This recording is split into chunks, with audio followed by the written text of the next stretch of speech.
ठंडी की एक रात मैं काम करके ऑफिस से घर वापस जा रहा था। कार में शीशे बंद होते हुए भी न जाने कहां से ठंडी ठंडी हवा अंदर आ रही थी। मैं उस सुराख को ढूंढने की कोशिश करने लगा पर नाकामयाब रहा। कड़ाके की ठंड में आधे घंटे की ड्राइव के बाद मैं घर पहुंचा। रात के करीब 12 बज चुके थे। मैं घर के बाहर कार से आवाज़ देने लगा, बहुत देर हॉर्न भी बजाया। शायद सब सो चुके थे। 10 मिनट बाद खुद ही उतरकर गेट खोला। सर्द रात के सन्नाटे में मेरे जूतों की आवाज़ साफ सुनी जा सकती थी। कार अंदर कर जब दोबारा गेट बंद करने लगा तभी मैंने देखा एक 8-10 साल का बच्चा अपने कुत्ते के साथ मेरे घर के सामने फुटपाथ पर सो रहा है और वह एक अधफटी चादर ओढ़े हुए था। उसको देखकर मैंने उसकी ठंड महसूस करने की कोशिश की तो एकदम सकपका गया। मैंने महंगी कोट पहनी हुई थी फिर भी मैं ठंड को कोस रहा था।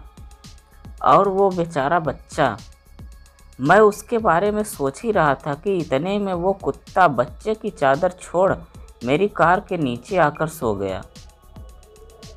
मेरी कार का इंजन गर्म था, शायद उसकी गर्माहट कुत्ते को सुकून दे रही थी।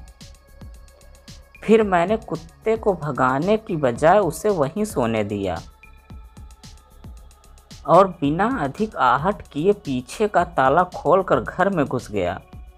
घर के सब लोग सो रहे थे।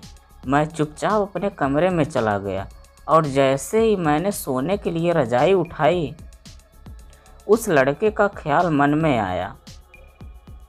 सोचा मैं कितना स्वार्थी हूँ, मेरे पास विकल्प के तौर पर कंबल, चादर, रजाई सब थे, पर उस बच्चे के पास एक अधफटी चादर भर थी।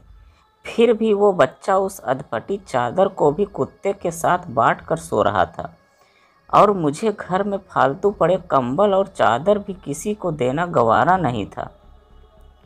यही सोचते सोचते न जाने कब मेरी आंख लग गई। सुबह अगले दिन जब उठा तो देखा घर के बाहर भीड़ लगी हुई थी।